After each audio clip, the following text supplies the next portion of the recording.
This is probably take number 5 of doing my intro, but today's video, I'm gonna do something completely different. The video is gonna be longer, so get some popcorn ready, sit back. I don't know if I'm gonna do this type of video again. I think it just takes too much time and stuff, and I don't know if I want to do something like this in the future, but never say never. So yeah, it will be longer than my other videos. It might be a bit different as well. But yeah, if you're into this type of stuff, if you're into history, if you're interested in this, then this might be just for you. So yeah, let's get cracking on. So before I get on to the video, I'm by no means an expert or a historical tour guide. I'm just basically one of the people just viewing, just like you, as I go by. So some of the information might not be accurate. I've done some research, so I've tried to make it as accurate as possible. But if you see something that I've misinformed or something, please comment in the video. So again, it's not 100% gonna be accurate, but I will try to edit it and add in pictures and timelines and everything. So yeah. So today we're going to talk about Jack the Ripper, who was an unknown serial killer in 1888 who terrified and shocked the community in the Whitechapel district of London. The killer also had different nicknames, one of them being the Whitechapel Murderer and Leather Apron, which just sounds much more horrible and scary. The killer would have an appetite for female prostitutes who came from a poor working class background in East London. At the time of their murders, their throat was usually slit and abdominal area was dismembered. 3 of the victims would have their internal organs removed, which many people started to assume that the killer would have some type of surgical skills to be able to just remove organs. I mean, possibly, but this guy was just a complete psychopath who literally had no remorse whatsoever. So there was many murders that took place between 1888 and 1892 that could have allegedly been done by Jack the Ripper. But nobody really knows. There is, though, 5 victims, which I believe is called the Canonical 5, which the police linked it to the same murderer, which was done by Jack the Ripper. So I'm going to give a quick summary of Jack the Ripper's first victim, known as Marianne Nichols, also known as Poppy. So, Mary was born on August 26, 1845 in London. She fell in love with a man called William Nichols, who was a printer machinist.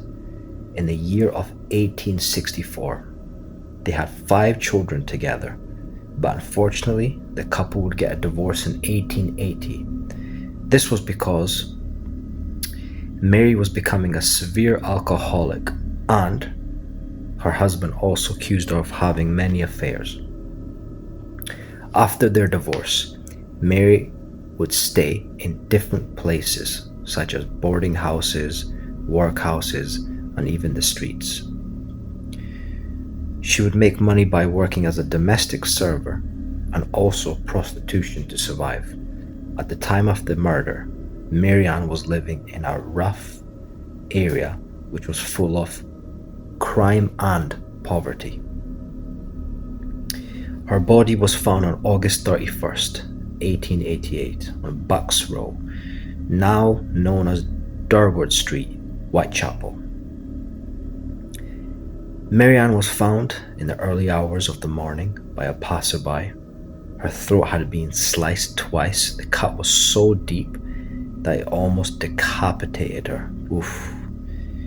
She also had a knife slash, which was right on her abdominal, which would expose her intestines.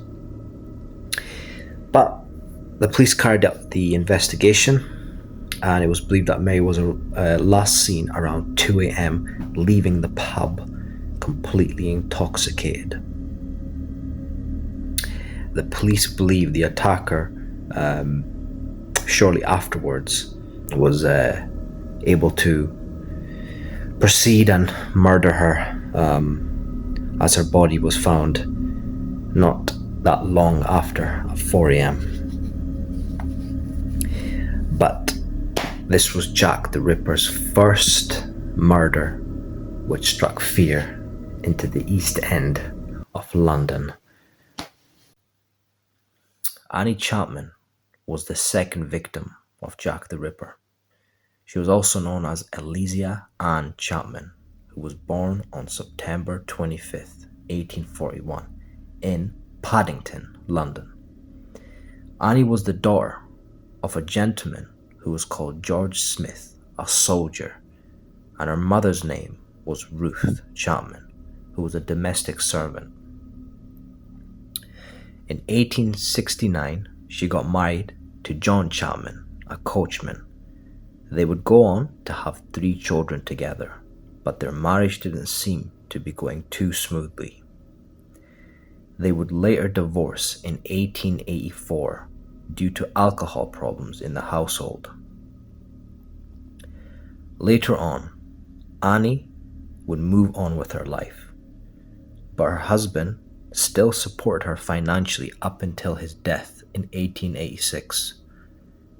Annie's life would spiral downwards into extreme poverty. She became an alcoholic and would also turn to prostitution to support herself after her husband's death. Annie's body was found on September 8th, 1888 in the early morning, 2 weeks before her birthday, in 29 Hanbury Street.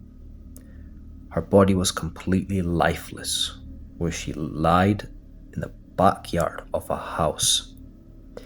She was positioned on her back with both her legs upwards. Her throat had been cut so deeply it almost decapitated her, and she was dismembered with her intestines placed over her shoulder, and her uterus and bladder was also removed. Witnesses described seeing Annie with a male around mid-30s at 5:30 a.m. before the brutal attack occurred. So the third victim of Jack the Ripper was called Elizabeth Stride, who was born on November 27, 1843 in Torslanda near Gothenburg, Sweden. Apologies if I'm messing up some of these names. But she was the daughter of a farmer and a caring mother called Beata. In her early 20s, Elizabeth moved to Gothenburg, where she would find work as a domestic servant and later on a prostitute. In 1866, she would give birth to a daughter, but unfortunately would pass away due to health issues. In the month of February 1866, she would then move to London to start a new life. She changed her last name to Stride from her last Swedish name to blend in with the population. She would then fall in love with a British man called John Thomas Stride, a ship's carpenter, which was in the year 1869. They both ran a successful coffee shop together, which at the time was quite busy, but unfortunately, due to Elizabeth's alcohol abuse, which was becoming much worse, and her husband would accuse her of cheating. They split in 1881. Elizabeth's body was found on September 30th, 1888, around 1 a.m. after midnight in Berner Street, which is now known as Henrique Street. Out of all the victims, Elizabeth's death was much less violent than usual, with a cut deep on her throat killing her. There was no other signs on harm done to her body at the time, which is interesting. Israel Schwartz, a local resident, saw Elizabeth being attacked just before 1 a.m., being pushed to the ground before she was murdered. Many people started to speculate why Jack the Ripper didn't carry out his usual attack, which could be due to witnesses, or could have been a different killer. So we move on to victim number 4, which is called Catherine Eddowes. This was also known as the double event murder that took place just 45 minutes after Elizabeth Stride was murdered. Her body was found not too far away in Mitra Square. Catherine was born in April 14th, 1842 in Graiseley Green, Wolverhampton. Her father, George Eddowes, a tin plate worker, and her mother, Catherine Evans, a cook.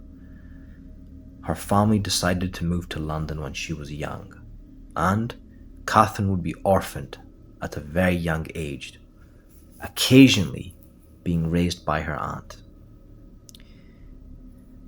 As Catherine got older, she would work various jobs, such as working in the tin plate industry like her father, or a servant. She would go on to have many different jobs and then marry a gentleman called Thomas Conway. The two would have 3 children together, but unfortunately, due to her husband's abusive behavior, things would end in 1881. She would later form a relationship with John Kelly, whom she would stay with at times. But as she was struggling with poverty, she would take any work, and also, at times, she would be begging on the streets.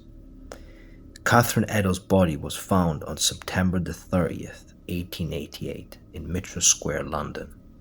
She was last seen smiling, dancing, having a good time at 1:35 a.m. when she was taken into police custody due to her drunken behavior. 9 minutes later, her body was found by a police constable called Edward Watkins during his daily patrol. Her throat was cut so deeply, completely destroying her windpipe. Her face was also severely dismembered, with cuts to both her eyelids, cheeks, and nose. Her abdominal area was also slashed open, and her intestines were placed over her right shoulder. Her uterus and kidney was also removed. Wow. That is just terrible. 9 minutes after she was murdered by Jack the Ripper. That's terrible. Okay, so we're moving on to the final victim, called Mary Jane Kelly. This is a bit gruesome, so there's a quick warning for those who are watching this. This was last victim of Jack the Ripper. So a quick summary: Mary Jane Kelly, also known as Mary Jeanette Kelly, was born around 1863. Her exact date of birth is unknown, and also where she was raised remains a mystery. Some believe she was born in Ireland and then moved to Wales at a young age. Mary Jane Kelly was fluent in Welsh, which means she probably got raised at a young age during her childhood in Wales. She was reportedly married to a gentleman named Davies, who would later die in a mining explosion. After her husband's death, Mary would make her way to London, where she would work as a prostitute in a high-end brothel in the West End of London. In 1887, Kelly began an on and off relationship with Joseph Barnett, a fish porter. The couple would live in different lodgings in Whitechapel, but eventually she found a small place at 13 Miles Court, a tiny room off Dorset Street. They separated a few days before her brutal murder would take place, which was absolutely gruesome. On November 9th, 1888, at 13 Miller's Court, Mary Jane Kelly's body was found, an extremely disturbing sight, around 10:45 a.m. by her landlord's assistant to collect overdue rent at the time. This was Jack the Ripper's most brutal murder that took place. Her throat was cut open right down to her spine. Her abdominal area was slashed open with many of her internal organs all over the room. Her face was completely dismembered, making it extremely difficult to identify her. Also, her heart was missing from the murder scene. They believe Jack the Ripper took her heart away. It's just such a poor girl, man. Due to the gruesome sight of the attack, I won't be able to add in any pictures of Mary Jane Kelly. YouTube will probably take it down, but there are pictures online if you want to go see the murder site. But it is gruesome for anybody wanting to look at it. It was reported that Jack the Ripper would have around 2 hours to carry this gruesome attack. Unlike the other victims, this murder would take place inside her room without any interruption. The crime shocked thousands, including the police. Her death was also the last victim of Jack the Ripper, and his killing spree would come to a devastating end. Rest in peace, Mary Jane Kelly.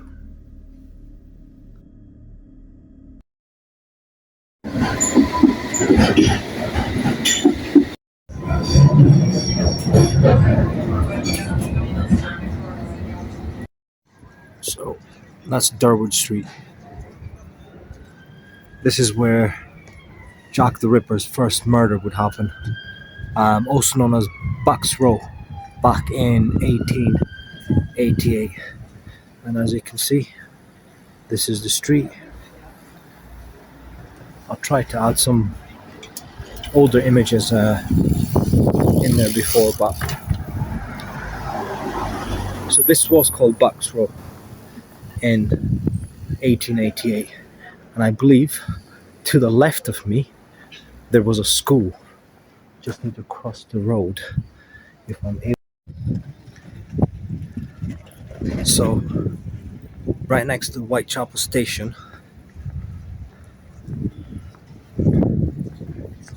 her body was found somewhere around here, and it's literally right next to the station now.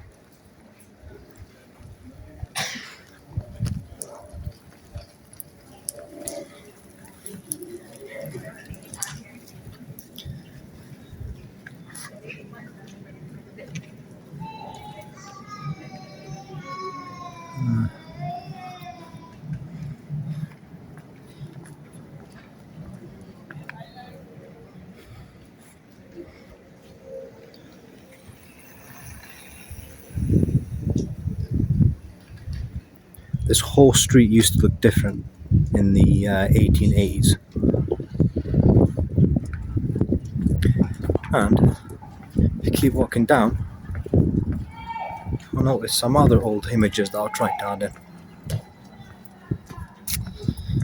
I mean, everything's changed. Try to go down here.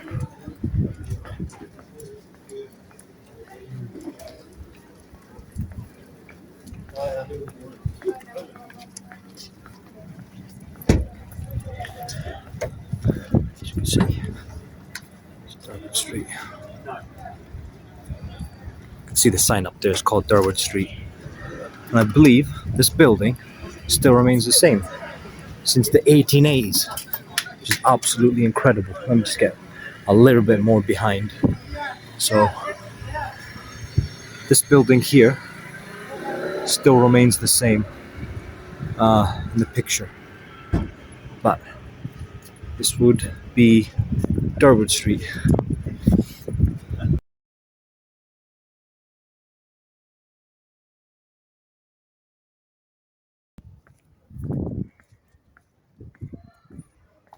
So it's getting nighttime now, and it's getting more spookier, you know, as you go along. Just to think Jack the Ripper was on these streets committing terror during the 1880s. It's just mind-boggling. And I'm actually walking on the streets where Jack the Ripper committed his murders. It's crazy. But yeah, this is what it is. This was London at the time of unrest. And yeah. So, second victim now. Hopefully not too far away.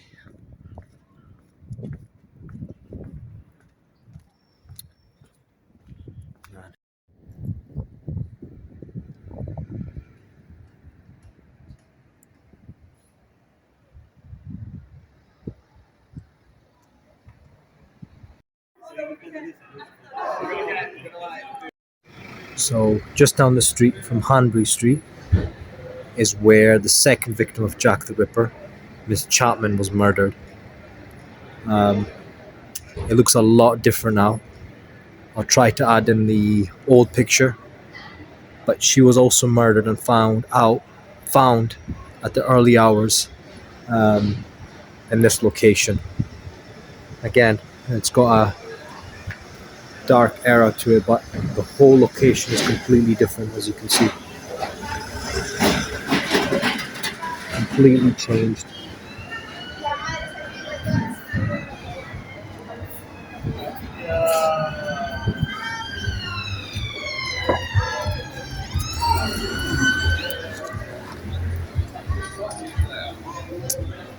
This is where she was found.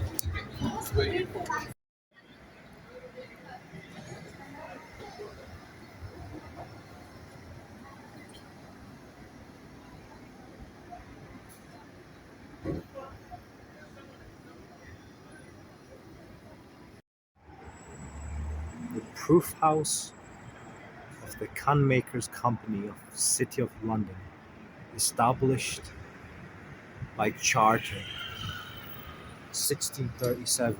Incredible.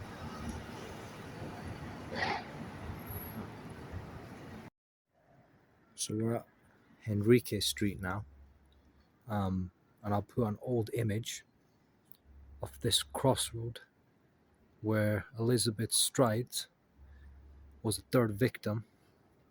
And if you look down there, there's a lamppost, which I believe a witness saw Elizabeth Stride with someone before she was killed. But I'll try to add in the image, sorry about the blindness, of what it looked like and what it is now. So this is what it looks like now. It looks completely different to what it did in the 1880s. But somebody did see Elizabeth Stride, which was a Swedish native born, before she got divorced and her life collapsed. down there where the gentleman is walking. So there's the image before, and here it is now. I'll try to move a little bit back and show you.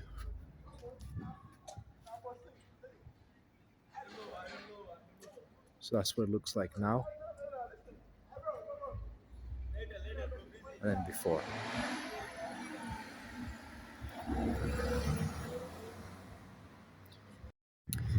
So this is where the third victim was probably killed, which is now a school of Harry Gosling Primary School, which is just crazy to think about.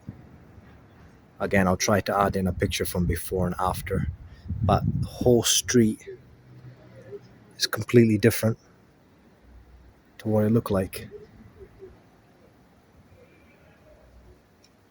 I believe where the wheel was, that's where the gate is. So this is where she was probably killed. And I think Elizabeth Stride was probably the luckiest one who got away. She wasn't dismembered or anything like that.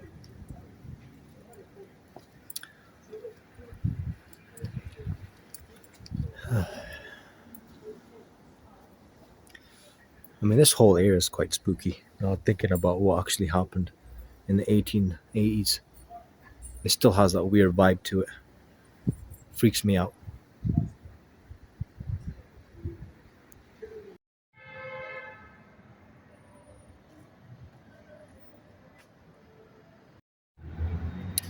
So this was Jack the Ripper's fourth victim, Catherine Eddowes. She was also brutally murdered, dismembered. Her body was just right in front of you, where you can see, and the whole area looks different now than it did in the 1880s. I think that's a school as well. So yeah, it just all rebuilt. Nothing looks the same anymore after the bombing. As you can see, the street down there. Turn right onto Mitre Square. Sorry about my GPS. But many of the killings actually happened during the weekends. All of the victims were actually during the weekends, and people started to speculate that Jack the Ripper would probably have a normal job like the rest of us. He'd just have a habit of killing during the weekend. So that's the fourth victim. Now the last victim's more gruesome. So if you've survived up until now, you've probably got a strong stomach. But let's head over to the fifth victim now.